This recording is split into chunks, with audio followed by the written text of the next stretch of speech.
I'd like to thank all of you for abandoning the very unseasonably warm weather outside, where you could be lying in the park, to be inside to watch a lecture on Mantegna. This last fall, there was in Paris a marvelous exhibition on Andrea Mantegna, and I was asked to give the introductory lecture for it. When I returned, I asked Joe Lowe if there would be any interest in me giving the lecture once again at the Metropolitan. I thought I'd put a good deal of time and effort in it, and Mantegna is quite honestly an artist who I absolutely adore. And so he scheduled today's lecture. And since, as I mentioned, the lecture was written for the exhibition at the Louvre this past fall, it seemed appropriate to begin the lecture, even here at the Metropolitan, by recalling a French commission to the artist. It originated with Cardinal Georges d'Amboise in 1499 and was for a painting to decorate a chapel or a private oratory in the Archiepiscopal Palace of Rouen. He had been informed that the finest painter in the world was employed by the Marchesa of Mantua, Isabella d'Este, and he therefore approached her to obtain a work from Mantegna's hand.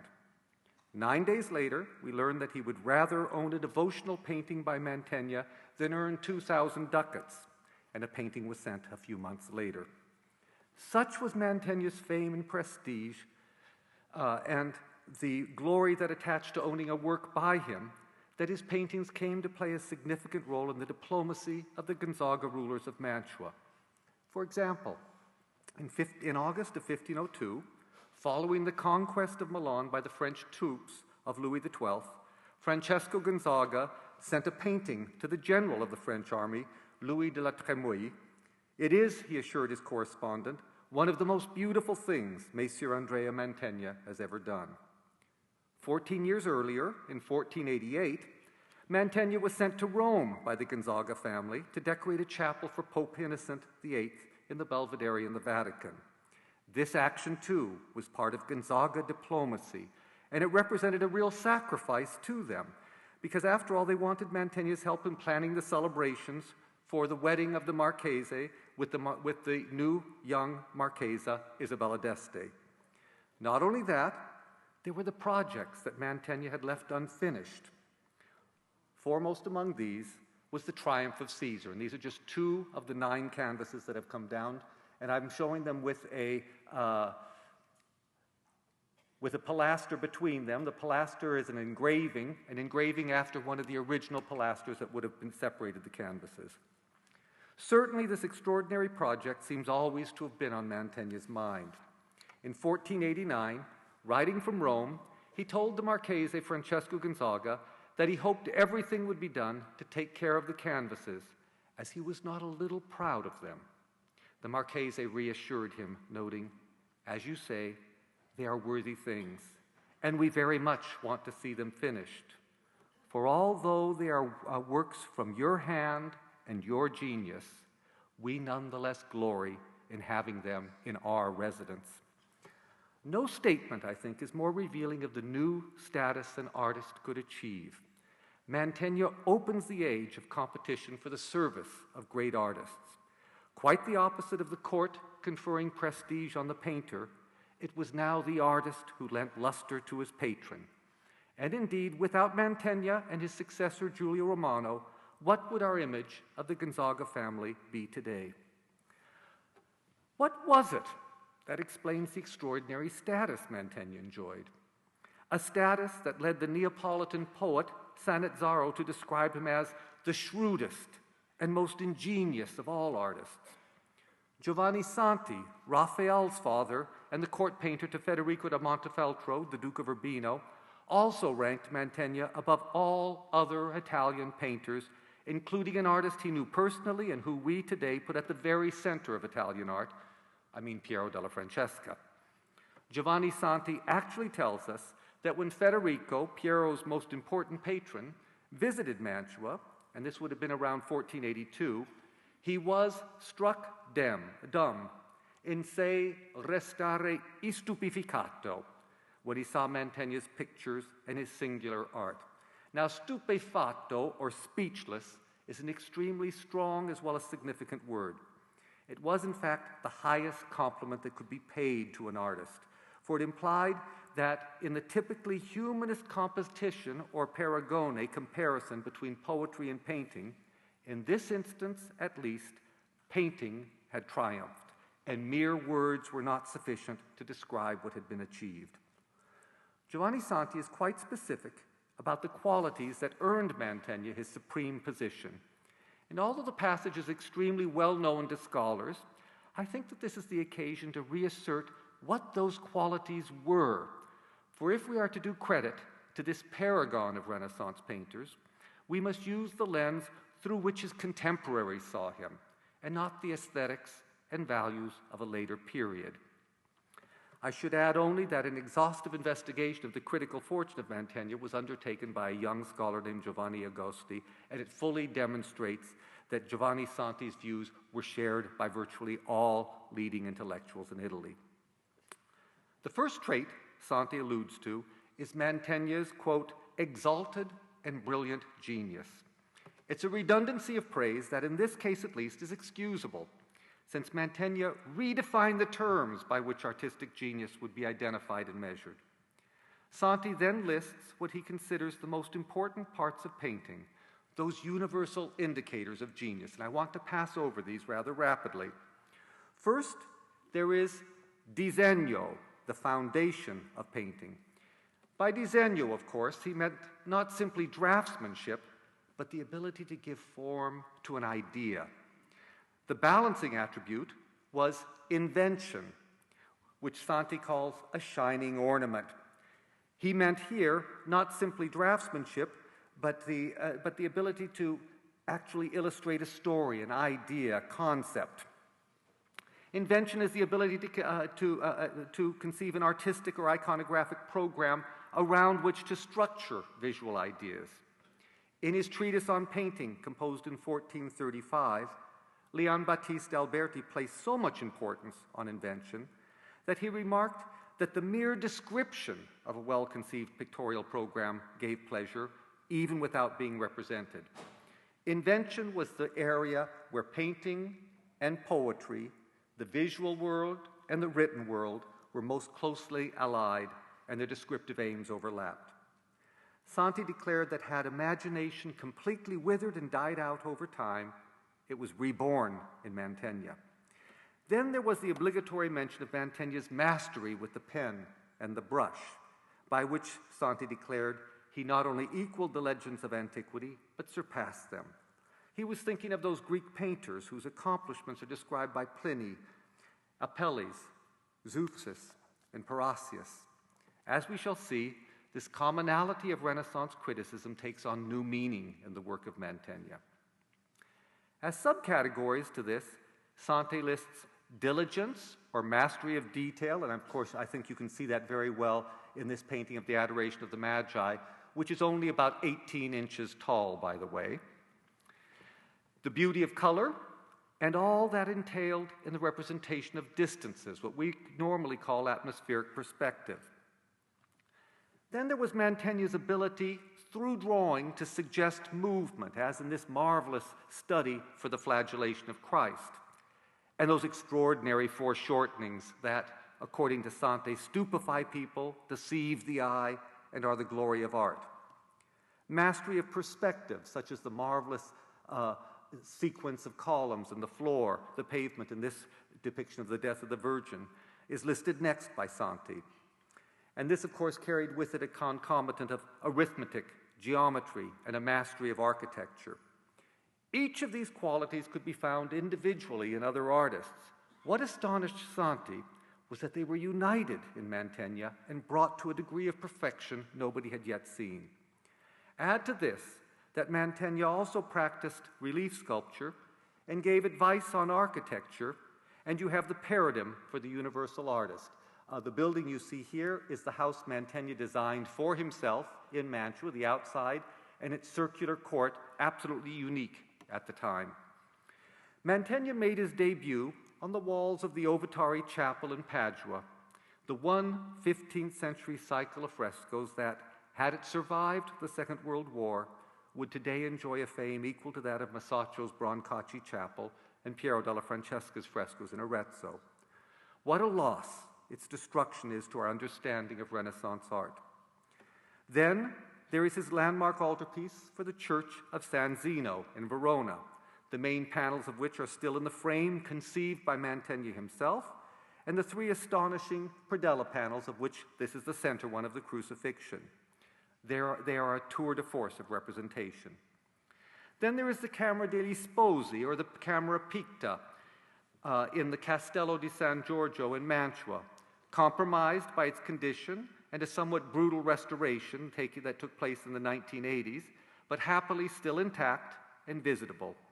In its own day, it was regarded by those fortunate enough to see it as the single most beautiful room in the world.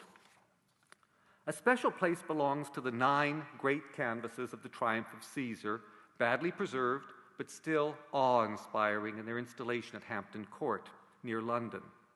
Then there is Mantegna's work for Isabella d'Este's studiolo, her private study. Each of these major pictorial projects engaged Mantegna's genius in a different way and produced strikingly original results, and I'd like just very quickly to pass over them in rapid succession in order to make some observations about the kind and the quality of mind that shaped them. In the Ovatari Chapel, painted between 1448 and 1457, begun, that is, when he was still a teenager, and completed when he was just 25 or 6, Mantegna appears as a great dramatist, especially in the scenes from the lowest tier. They were situated just above the head of the viewer. Obviously, I'm showing photographs taken before World War II when they were still intact.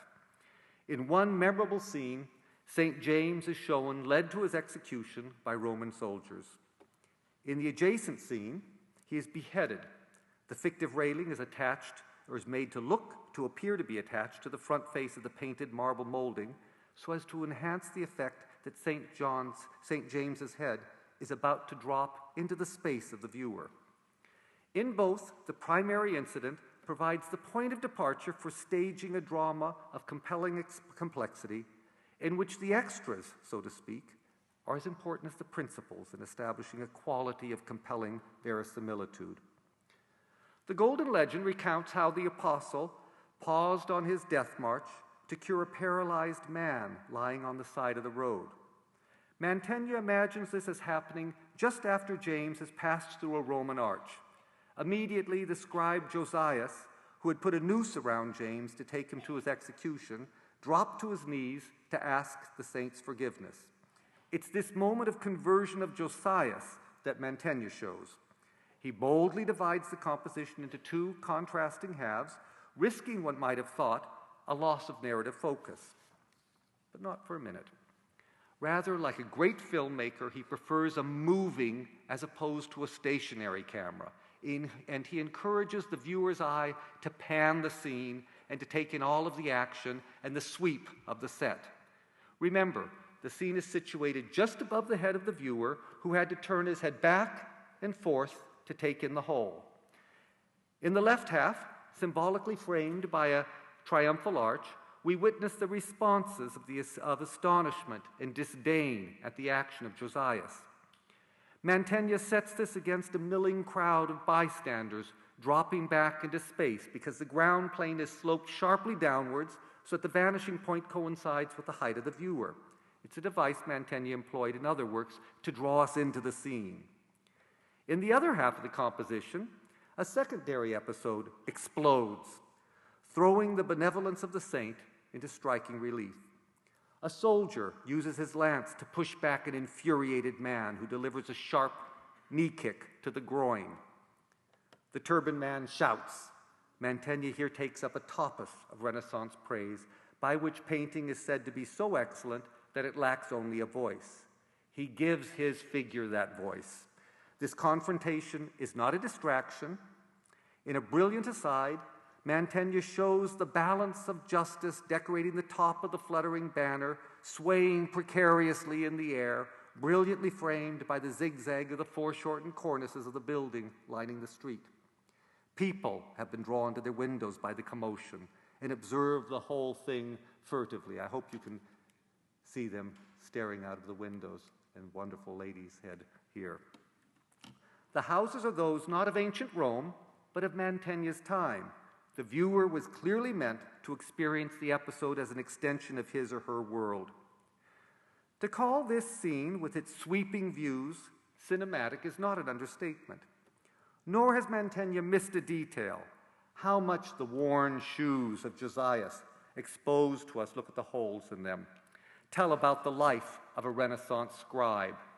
They cannot help but add the sympathy to the sympathy we feel for him, and how Caravaggio would have envied this detail. The same mind is present in miniature in the sublime crucifixion in the Louvre in Paris.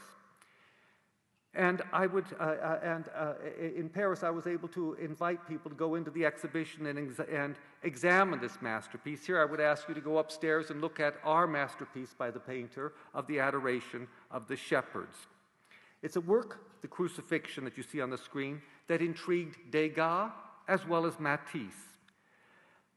Mantegna draws us into the drama not by a process of reduction of detail or concentration on a single event, isolating the main characters, but by one of narrative expansion and even digression. He presents the protagonist within the perpetual drama of life itself, exposing not only cruelty, but tenderness and indifference. His attention to details of setting, characterization of each figure, and his sense of place are really in a class completely by themselves. And then there are the two men who emerge from a tomb chamber or a lower level. They would have been seen at the viewer's height and negotiate between Mantegna's pictorial fiction and our world. Two figures are used to similar effect, but life-size in the great altarpiece of the martyrdom of St. Sebastian in the Louvre. And here you can see exactly how the figures seem to walk out of the picture into our space. To fully enter the mind of Mantegna's intended Renaissance viewer, this is the mental exercise I would like to recommend. Compose a mental description of the action or narrative Mantegna sets before you, noting all the visual puns, remarkable description of setting and character, as well as the naturalistic detail.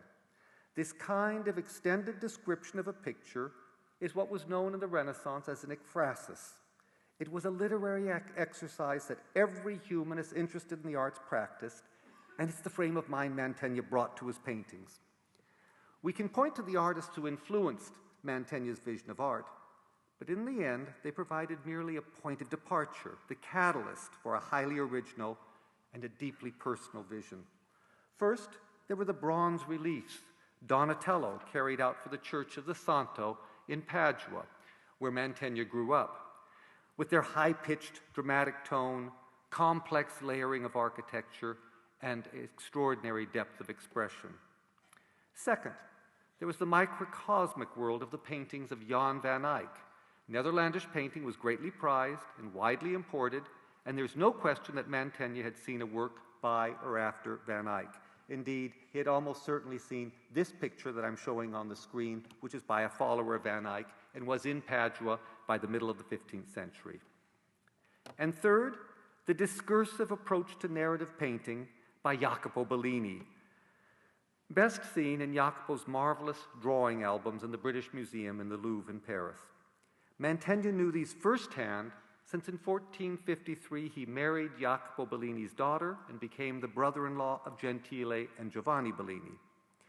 None of these artists possess that quality of gravity and sense of irony and even wit that is unique to Mantegna. It's typical of Mantegna that the soldier casting dice for Christ's garment, the quality of which is being assessed by the other two soldiers, you see up here as they carefully examine the garment, that he exposes the underside, the sole of the shoe of the soldier, and once again, it's got a hole worn into it. Just another poor bloke carrying out his duties, Mantegna seems to say, and hoping for a bit of luck as he casts the dice. It's a perfect counterpoint to the deeply expressive treatment of the crucified figures or the mourning Virgin and her companions. Mantegna's sense of irony is nowhere more evident than in the beheading of St. James in the Ovitari Chapel, where, directly above the saint's head, we see a shield with a grimacing face on it, and higher still, a branch of the tree that has been snapped off, a metaphor for James's beheading. I'm reminded once again of those sequences in movies where, instead of being subjected to a violent murder on screen, the camera cuts to an image of a door slamming or a piece of fruit rolling off the edge of a table. And you might also notice that the soldier decorating the gate back here is headless. In another tree, a small owl stares out hauntingly. Are we to understand him as Minerva's bird of wisdom, a transgression of justice, or merely as a bird of the night? In the Camera Picta, in Mantua, the same quality of mind is brought to bear on the problem of court portraiture. Mantegna redefines the genre by imagining two narrative events around which to structure the scenes, events that scholars have been attempting to read through the lens of real historical incidents. Now, this is misplaced research, for what these scholars are trying to decipher is nothing less than the imagination of the artist, for these are imagined encounters, not reconstructions of real events. There's a precise parallel in the scholarship surrounding Velázquez's great portrait of the Infanta Margarita and her maids, Las Meninas. As in that masterpiece, so in Mantegna's depiction, we can identify all the main characters, including the dog taking his rest beneath his master's chair. His name is Rubino, or Red, or Ruby, and we even know where he's buried in Mantua. Has anyone other than Velázquez succeeded in a like manner in suggesting the role as well as the hardened character of the dwarfs that were an essential part of court life? But more importantly, as in Las Meninas, so in the Camera Picta, we seem to participate in an informal moment of court life. There are the young courtiers in Gonzaga livery who push back the brocaded curtain and seek an audience with the Marchese. And there's the much admired Marchesa Barbara of Brandenburg attentively listening to her husband discuss the contents of a letter he has just received. With one arm she embraces her daughter, while with the other she gathers up the folds of her dress in a preoccupied fashion. With Mantegna, gesture always conveys character as well as supports the narrative drama. On the adjacent wall, Ludovico Gonzaga greets his son, Cardinal Francesco, surrounded by the whole family. The figures have been set, meticulously arranged to illustrate a hierarchy of importance, as well as the line of dynastic succession, which is the point of the scene, of course. At the same time, the grouping of the grouping seems completely casual and natural. Note the clasped hands of Cardinal Francesco's younger brother Ludovico and his little cousin Sigismondo, and the quality of trust and protection the gestures convey. Offhand, the only other 15th century image I can think of showing a similar expressive subtlety of interdependence is the clasped hands of Botticelli's Three Graces in the Primavera. It's an expressive achievement Goya might have envied, though there can be little doubt that in grouping the figures in overlapping rows, with most of them viewed in profile and only Cardinal Francesco in near full face, Mantegna took his inspiration from Augustan or Aurelian reliefs that he may have seen in Rome. Perhaps the best comparison is with the Arapacis, though whether Mantegna actually knew this relief is uncertain. Behind these figures unfolds a landscape of truly extraordinary complexity and beauty, one that recasps the flat, placid, swampy, mosquito-ridden Mantua as a dazzling hilltop city adorned by Roman ruins, villas, and quarries. Reality and an imagination reared on the humanist culture of antiquity intersect here in an unprecedented fashion. What about us, the viewer? Unlike the situation in the Ovitari Chapel, we're not a spectator standing below, outside the scene. We've entered into the room itself, which is a fictive pavilion that completely surrounds us, raised on a low wall on which the Gonzaga court meets. On one wall, neatly conceived to incorporate the actual fireplace, we look out towards a walled garden. On the other, towards open landscapes. On the remaining walls, heavy brocaded curtains have been drawn. Sorry about that. What Mantegna, I don't show the brocaded curtains because they've been so badly damaged. What Mantegna has done is to elaborate on the conceit of the San Zeno altarpiece, in which we look through the tripartite opening at the Virgin and her attendants holding court in a Roman-style pavilion surrounded by a rose hedge. In the Camera Picta, he puts us inside, in the position of the Virgin, if you will, looking out. It's a remarkable demonstration of the flexibility and the ingenuity of Mantegna's mind, a mind that conceives itself as inhabiting the very fictions it generates. And he invites us, the viewer, to do likewise, to enter into his fictions. Mantegna redefines the character of painting by imagining the position and the experience of the viewer. When I worked on the Mantegna exhibition held in London and New York in 1992, I used as a guide to the dating of Mantegna's small paintings their relation to his large-scale pictorial projects. Now, I don't say it's the only way of approaching the issue of chronology, which is quite difficult with Mantegna, but I do feel that each of the major projects Mantegna took in hand, that we've just been looking at, elicited a new way of thinking about painting and viewer response. Just as the crucifixion in the Louvre from the predella of the San Zeno altarpiece shows some of the same concerns with dramatic narration that we see in the Ovitari chapel, so there are a series of works that I believe grew out of Mantegna's engagement in the Camera Picta.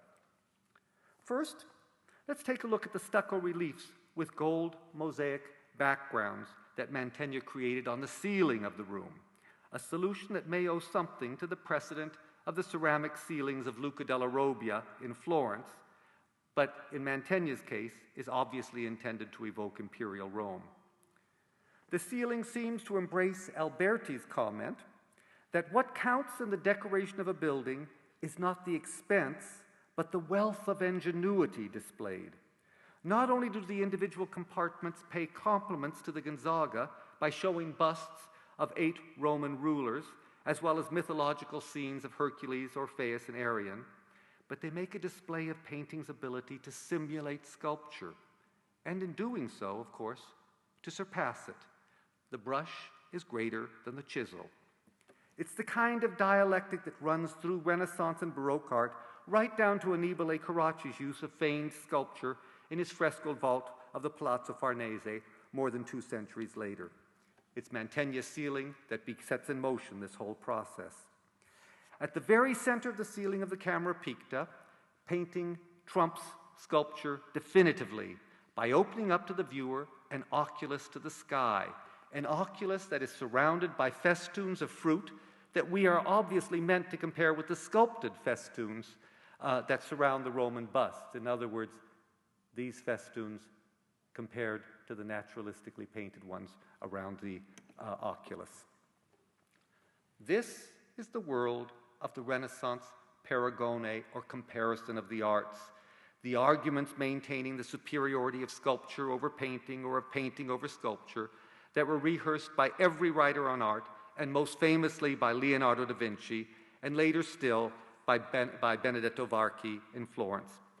Mantegna played with the idea in the San Zeno altarpiece, where he shows sculpted putti on the base of the Virgin's throne, their heads wittily hidden by the fringed Anatolian carpet, and he compares them with the putti playing musical instruments in front of them.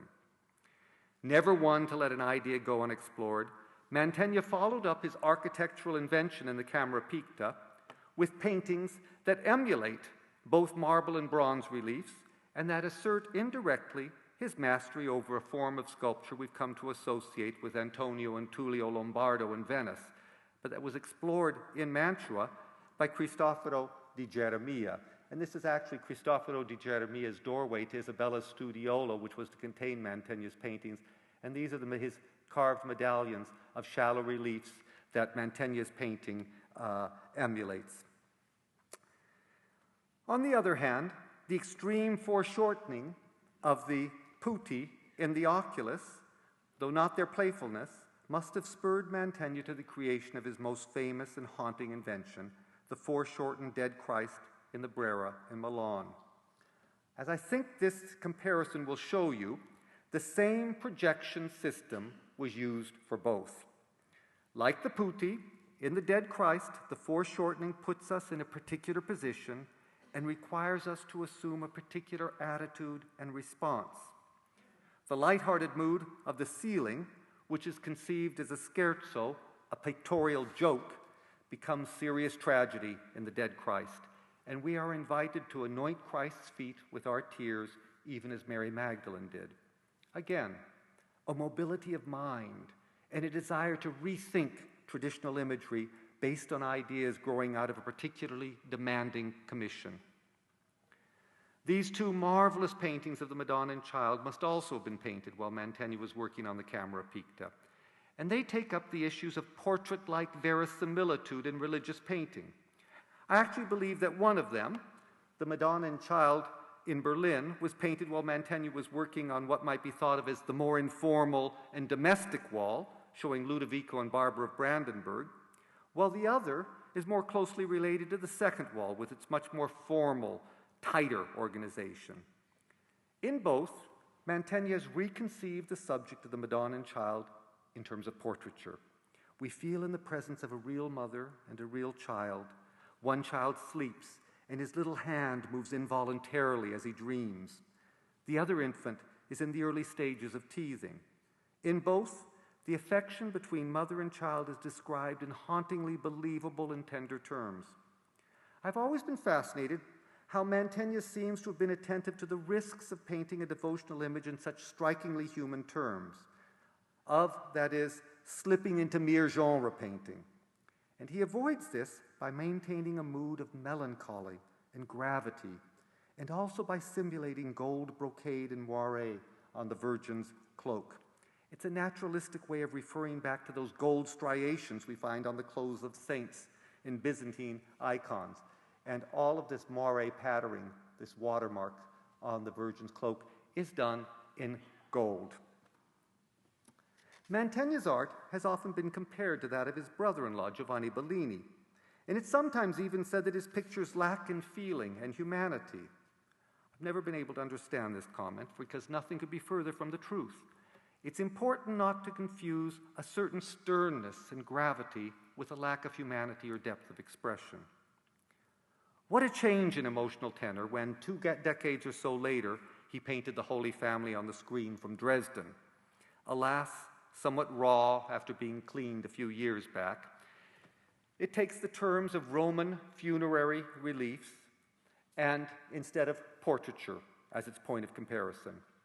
We might be forgiven for thinking that Mantegna had intended to show not St. Joseph, but a Republican senator or a Stoic philosopher. It's easy to see in this picture a reflection of Renaissance syncretism, an effort to accommodate Roman Stoic values to Christian faith and vice versa. But the antiquarianism of the Dresden picture is also a reflection of Mantegna's employment on the canvases of the Triumph of Caesar, the centerpiece of his legacy. At the time of their sale to Charles I of England in 1629, the French ambassador in Venice, who had gone to negotiate the deal with the Gonzaga, declared quite simply, "It's the most beautiful and accomplished work imaginable." These sublime canvases brought out yet another aspect of Mantegna's character, concerning which we have a unique record. In September of 1464, 2 decades before he undertook the series, Mantegna set out with a group of friends for an excursion on Lago di Garda. There was that eccentric humanist, scholar, and scribe Felice Feliciano. I keep wondering whether Felice had holes in the soles of his shoes. The painter Samuele da Turrate, and the Gonzaga architect-engineer Giovanni da Padova. Each assumed a role as though they were Romans. Felice wore a garland of myrtle and ivy. Samuele sang and played the lute as they sailed around their lake in their boat, decorated with carpets and laurel.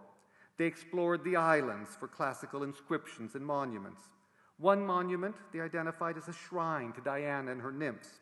An orchard seemed to them like the gardens of the Muses. And upon returning, they entered a church and gave thanks to the Virgin and her Almighty Son, who they addressed in terms more appropriate, we might think, to Zeus. What we have is a romantic antiquarianism, a desire not simply to read about the Roman past and study its remains, but to participate imaginatively in its very life. And this is the spirit that underlines the 9 canvases of the Triumph of Caesar, and it's what makes them such a landmark in Western art. Francesco Gonzaga himself recognized this when he listed them among Mantegna's outstanding achievements. The images, he declared, are almost alive and breathing, so that the subject seems not represented, but to actually exist.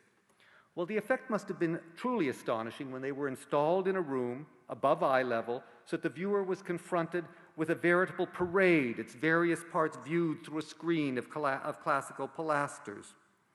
In effect, the viewer was transported back to antiquity and saw, brought to life, one of those exciting celebrations following a great military victory.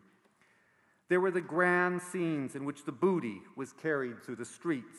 Somehow, a dog has managed to insert himself along the figure struggling with a bronze statue of a priestess or a female votary. It's a typical detail for Mantegna.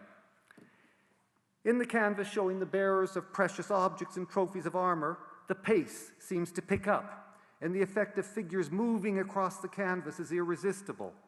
One figure pauses under the weight of the trophy he has to carry. Spectators have climbed up on a wall or aqueduct that defines the background. In all of the canvases, archaeological detail is matched by narrative sweep and an eye for the incidental that gives life and movement to what could easily turn into a pompous, heavy-handed piece of pedantry. It's typical of the workings of Mantegna's mind that the idea of a procession of figures should be translated so readily into a canvas, alas in wretched condition, of Christ carrying the cross. It's a work that is curiously underrated by many scholars and was even called a workshop production in the exhibition held at Mantua a couple years ago. I ground my teeth as I came to the room and read the label. The great devotional picture of this moment, and one of the best preserved of all of Mantegna's canvases, some of you may remember it from the exhibition in New York in 1992, is the Ecce Homo from the Musée Jacques Marandré. Like the Holy Family in Dresden, it is conceived along the lines of a Roman funerary relief, with a figure viewed frontally, set against 2 viewed in 3/4. To this scheme, Mantegna has added 2 further figures, one in profile and another full face. You can just barely see them in the spaces between the other heads.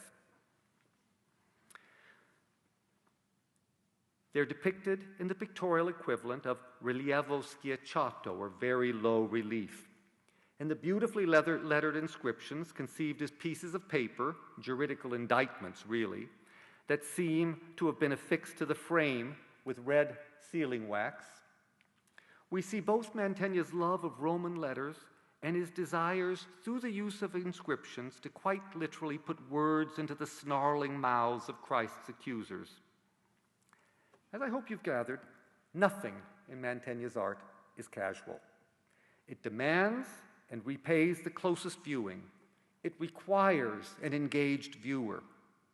An exhibition is actually not the best way to view Mantegna's work because each picture demands too much time, too much in the way of intelligent response from the viewer. Let me take an example that each time I see it in Vienna rekindles my admiration for this artist and seems to encapsulate his complexity and exalted imagination. It's a small painting that shows the martyrdom of St. Sebastian. It's this big. The picture is often put forward as a candidate for the operetta, or the little work that, in 1459, Mantegna was painting for the Venetian scholar and soldier Iacopo Marcello. It would be nice if this were so, for Marcello had close ties to Mantegna's circle of humanist friends in Padua. Moreover, on his property in Monselice, near Padua, were Roman inscriptions and reliefs, some of which were sketched by Jacopo Bellini. The picture would have suited his tastes and his sophistication perfectly. How he would have appreciated the signature, which is in Greek, that Mantegna inscribes on the pier to the left of the saint, To ergon to Andreo, This is the work of Andrea Mantegna. That the signature is in Greek immediately alerts us to the fact that this is a picture with a designated audience or viewer, someone steeped in classical culture. Going against prevailing conventions, and even the stories recounted in the Golden Legend, Mantegna shows Sebastian tied not to a post, not to a tree, but to a classical column. Only Donatello had shown Sebastian thus. All you need to do is think of Botticelli's famous painting of the saint to realize the innovation involved. This transposition has the effect of situating the story in the time of Diocletian, under whom Sebastian was martyred. But it also enabled Mantegna to greatly elaborate upon the theme of Christian victory.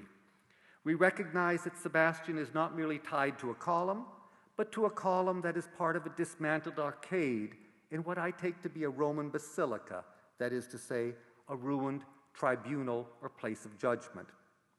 Above, to the right, is a figure commemorating military victory, but the victory Mantegna celebrates is Christian victory over paganism.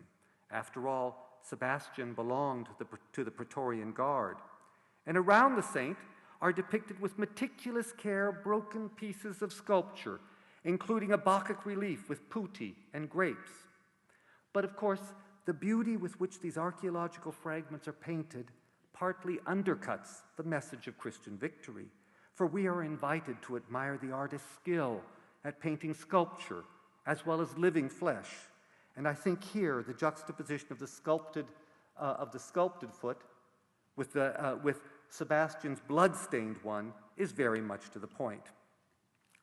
It's also clear that Mantegna has given careful thought to the building practices of the ancients, and his depiction of the fragmentary arcade is a demonstration of that knowledge, with the layers of the building peeled back to reveal the brick core.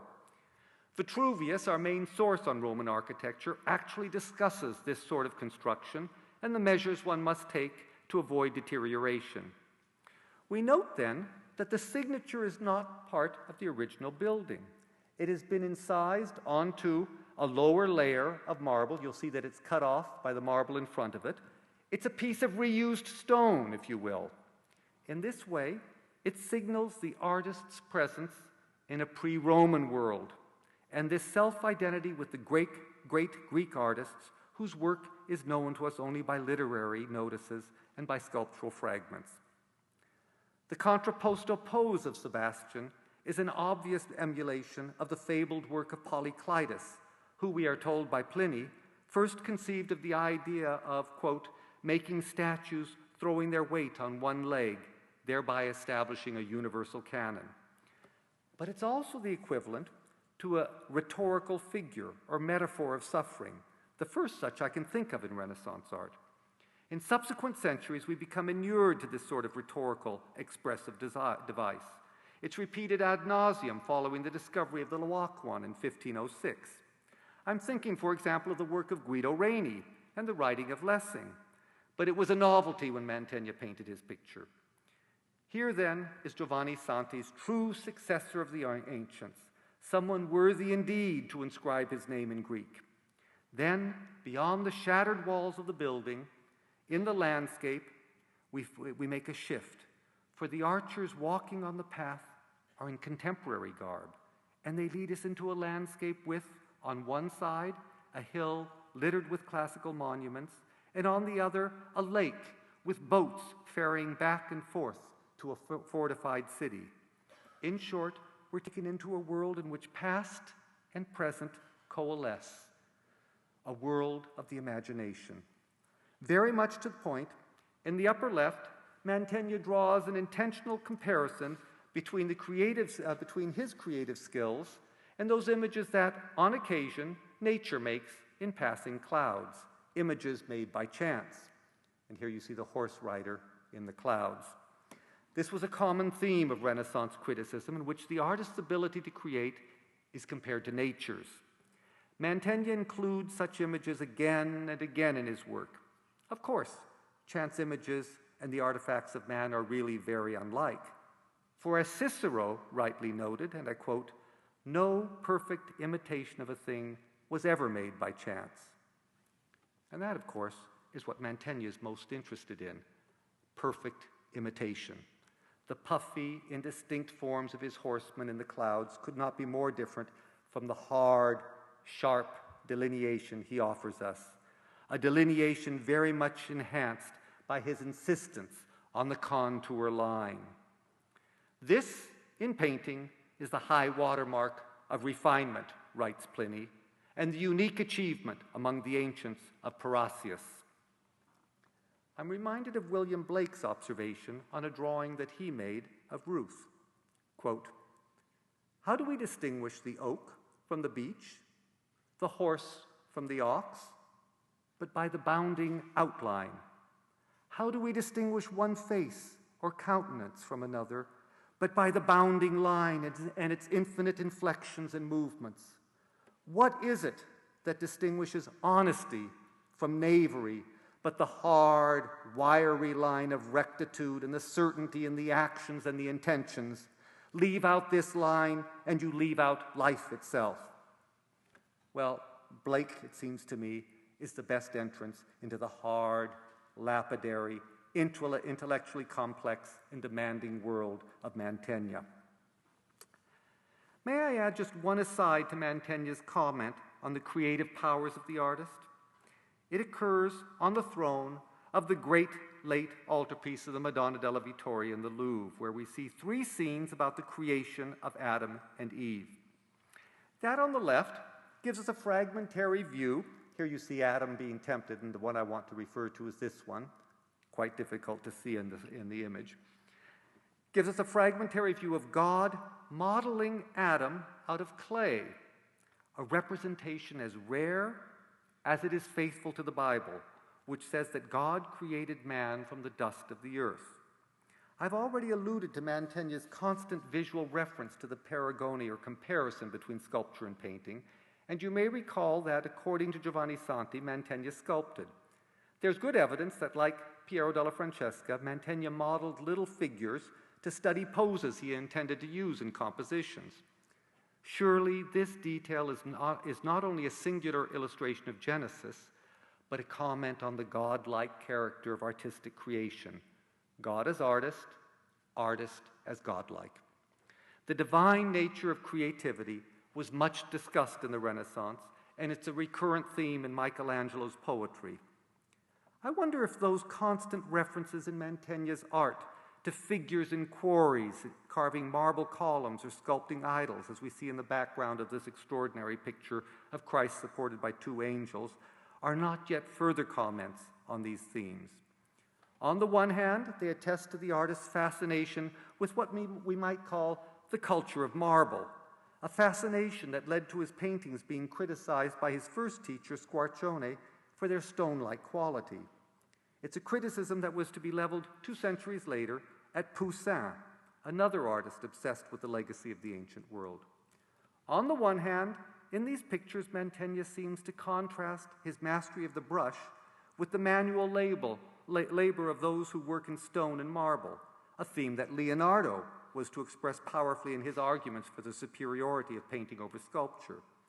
Over and over, Mantegna insists on calling our attention to the quality of his genius.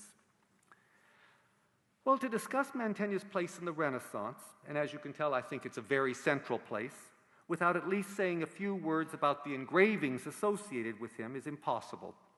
For even more than his paintings, they ensured his broad and his continued legacy.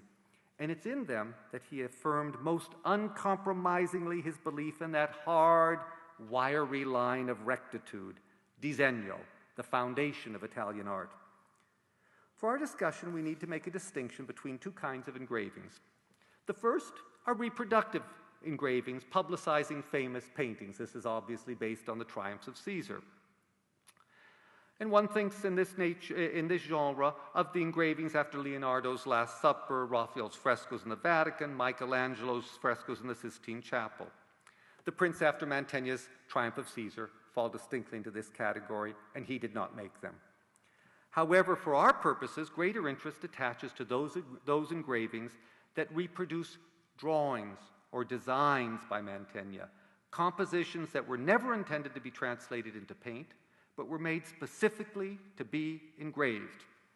On them, Mantegna rests his claim to being one of the innovators of engraving, a role Mantegna's contemporaries like Vasari did not hesitate to assign him. Well, I'm sorry to say that that role has become somewhat obscured because of a controversy that erupted in the wake of the preparations of the Mantegna exhibition that was held in London and New York in 1992, an exhibition with which I was privileged to be associated.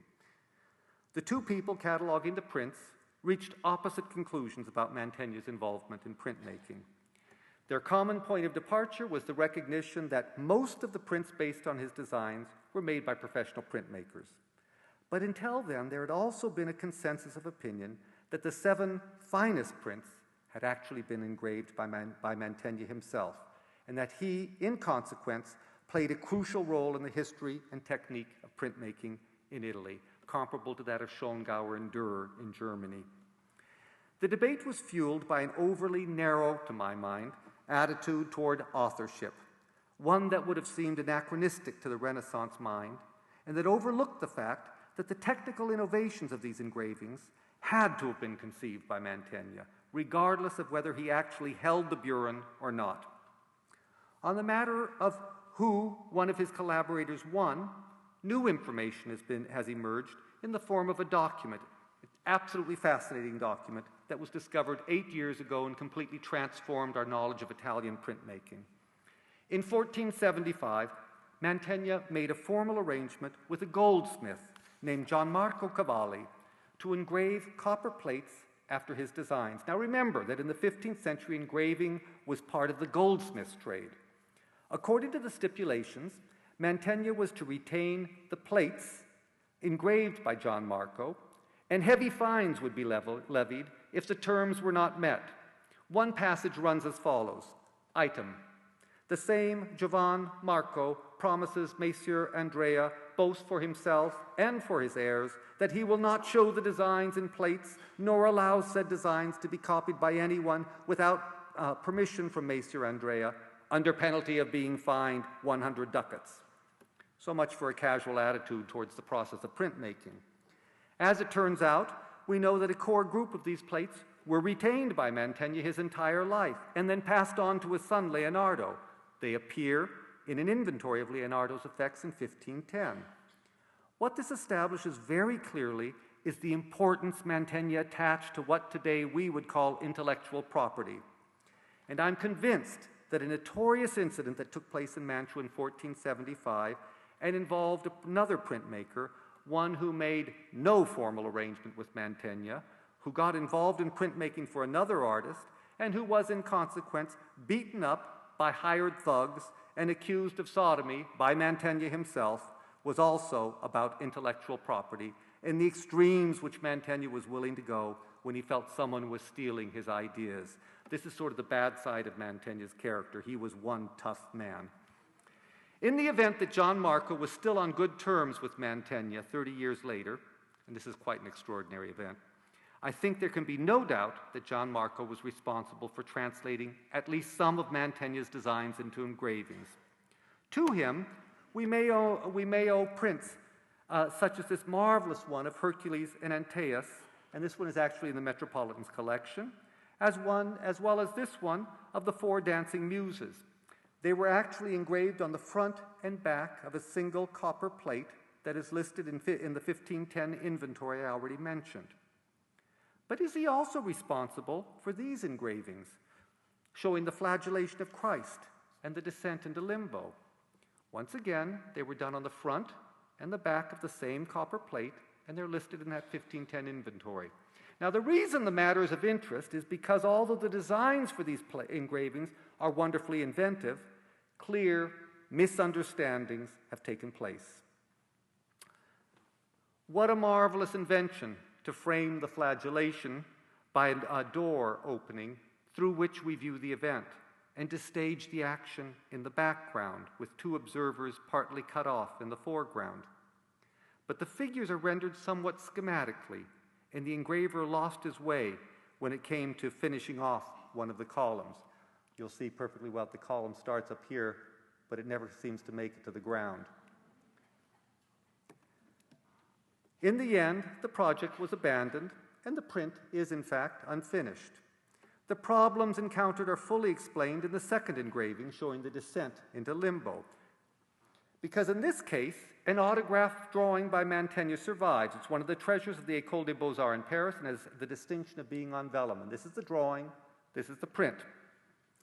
It's enough to compare the brilliant way Mantegna, in the drawing, describes the opening of hell, and you'll see all the rock formations, and how, in the print, it becomes just this summery shaded area, and how much it lacks in that quality of recession that you get in the foreshortening of the ceiling. The marvelously complex poses of the flying demons in the drawing also become flattened out in the engraving. The same kinds of inabilities to translate the drawing into a print are present in all of the figures, and we should not be surprised that when Mantegna's brother-in-law, Giovanni Bellini, who actually lived in awe of Mantegna, wanted to do his version of the subject, he got a hold of the drawing. If this engraving is the work of Gian Marco Cavalli, Mantegna cannot have been pleased. Indeed, results such as these could well have encouraged him to take up the burin himself. But although the engravings that have come down to us vary in quality and in subtlety, they do share a common ambition, and that is not only to copy Mantegna's designs, but to imitate his style of drawing. As I've already noted, at the very heart of our understanding of Mantegna's interest and personal involvement in printmaking are 7 superb engravings. Everyone agrees that they stand out from the rest for their exceptionally high quality and innovative technique. It's because of their extraordinary qualities that the old idea that Mantegna himself may, after all, have made prints, that he wielded the burin and did not simply breeze down the back of a proficient goldsmith, remains a serious possibility. I say this because an exemplary technical analysis of these prints by a conservator in Washington at the National Gallery has underscored their special status in the history of printmaking and given reason to view them as the products not of a professional goldsmith applying an established manner of working, but an artist experimenting in an unfamiliar medium which he pushed in a new direction. His manner of engraving was then imitated by other professional printmakers. The only other possible alternative that I can see is that after some initial experiments, possibly even with other printmakers, Mantegna managed by literally standing over poor Gian Marco to get him to do exactly what he envisaged. Then, with time, he loosened control, and Gian Marco fell back into a more rote manner of working. To demonstrate what it was that Mantegna was after, perhaps it will be enough to show this detail of the great print of the entombment, in which, in the profile of the figure of the weeping St. John, you can see how the burin has been manipulated to achieve the ductility of a pen line. It's extraordinary, this engraving, I think. This is from the Metz collection. I took this close-up because I really was so astonished at the extraordinary quality of line and description, which is not achieved by any hack day workman. The matter is even clearer in this print from the Bacchanal. This too belongs to the Met, and it's the finest preserved print by Mantegna existent. It's taken from the finest impression that exists. Nothing could be further from the normative engraving practice. We might contrast the results to the diligent dullness with which Botticelli's designs were translated into prints in Florence. Simple little parallel lines, harsh outlines, no subtlety, no character coming through. Mantegna conceived of the print medium not simply as a means of recording his inventions, his ideas, but as an imitation of his drawing. To the oneness of his mind and hand, compare this marvelous pen drawing of a man on a stone slab to an engraving, and you'll see what I mean. The same emphasis on contour and interior definition with enormous variability in the line, the same sort of parallel hatching, sometimes finer, sometimes denser, to create wonderfully subtle effects of light and shade.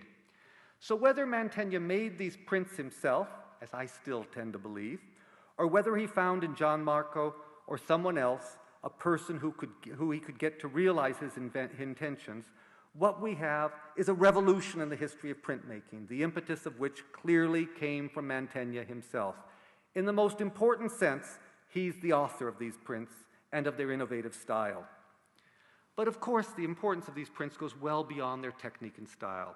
First, there's the range of subjects, which extend from the devotional intimacy of the Madonna and Child shown isolated against a neutral background, and this is a print that was copied by Rembrandt, to the deeply moving narrative of the entombment in a rocky landscape setting, from scenes of drunken revelry in the bacchanal with a wine vat, and the grotesquerie of Silenus, to a mock battle of sea gods, an unprecedented double print, that is to say, two pieces of paper that had to be glued together, then viewed as a continuous frieze that was quite obviously meant to suggest the format of a Roman relief on a sarcophagus. Then there are those visual problems Mantegna showcases as demonstrations of his ingenio or genius.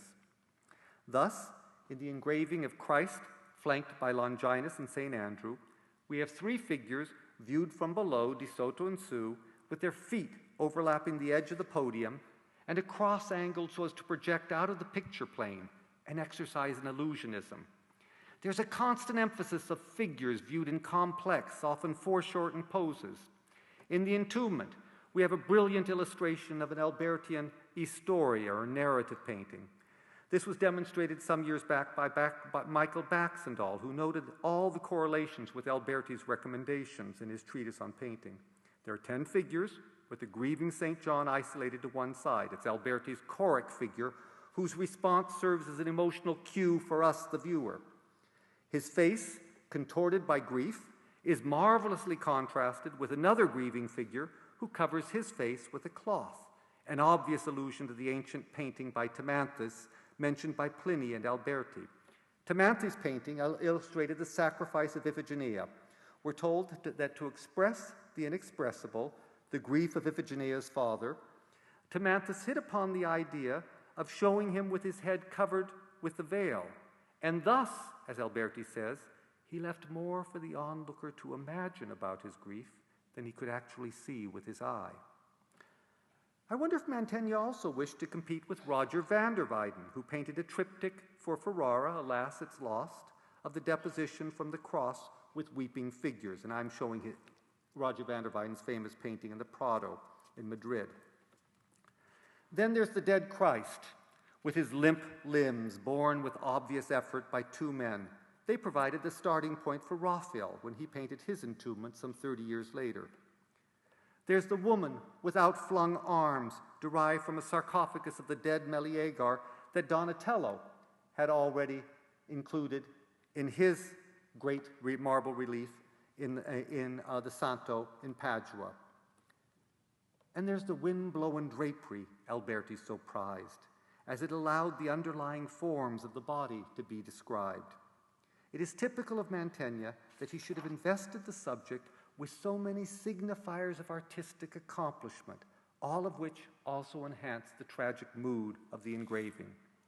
The high seriousness of this religious narrative contrasts abruptly with the mordant humor of this extraordinary frieze of marine creatures battling with each other under the aegis of an old hag with sagging breasts who holds aloft a cartel with the inscription, Invidia, envy.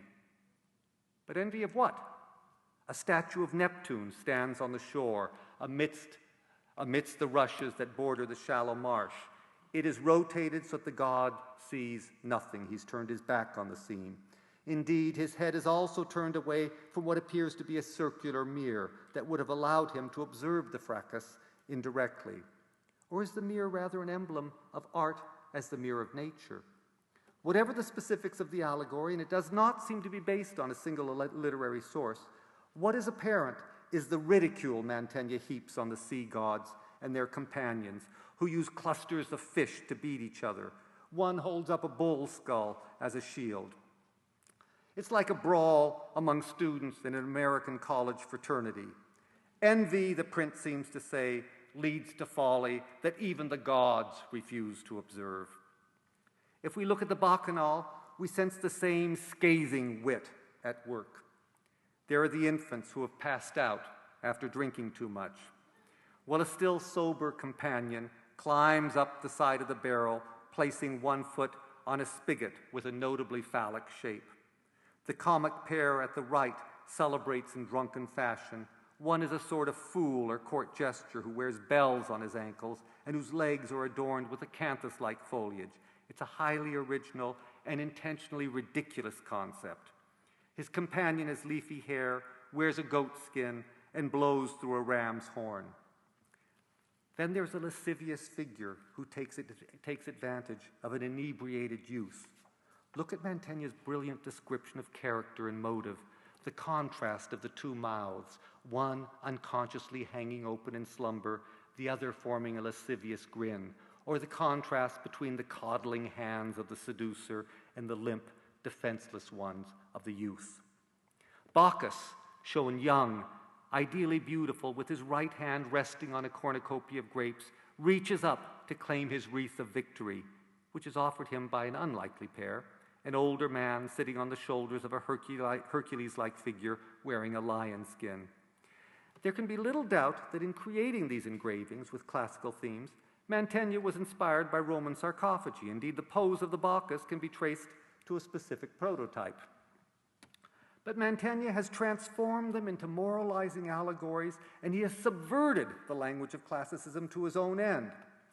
This is not a celebration of the kingdom of Bacchus, but an exposure once again of degenerate human folly.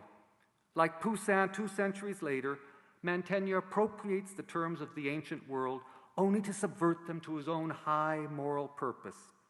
In short, the 7 engravings give an encapsulation of Mantegna's ambition as an artist, and I feel quite confident that they were undertaken for precisely this reason. After all, Mantua, as anybody who has been there knows, is not the center of the world, not even the center of northern Italy.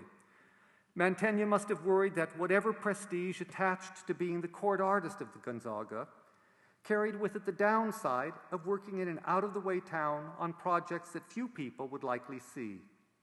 He had been to Florence in 1466, and while there he must have been reminded what it was like to work in a city of real cultural consequence among competing artists of genius, as he had in Padua in the 1450s.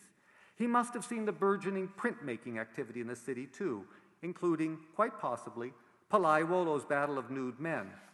Not coincidentally, the theme of that print is also a battle without apparent cause and without clear outcome, an expose of the futility of unbridled violence, and it too involves figures in a variety of complex poses. Palaiuolo's engraving would have made quite clear the possibilities this new medium provided for spreading fame. When a printing press was set up in Mantua in 1472, the matter of making prints to advertise his status as the supreme Italian artist must have been irresistible. Alberti's friend, Cristoforo Landini, tells us that Alberti himself made engravings, which is another indication of the way printmaking was being transformed from the specialty of guild-trained goldsmiths to a means for propagating ideas by the intellectual as well as artistic elite.